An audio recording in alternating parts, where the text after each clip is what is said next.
И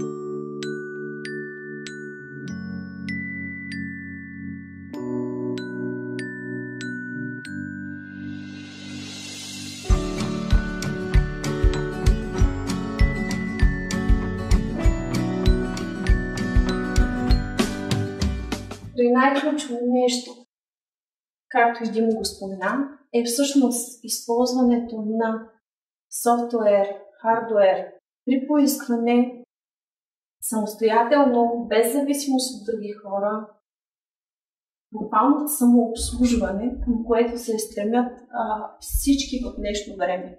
Елиминиране на трети фактор, на допълнителна намеса и зависимости, други хора, хардуер, доставчици на хардуер.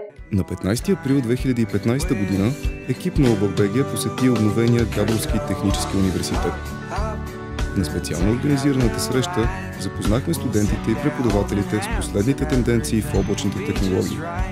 Лекцията разкри в детайли какво всъщност са облачните услуги и помогна на гостите да разберат какви могат да бъдат ползите от тях не само в бизнеса, но и в университета.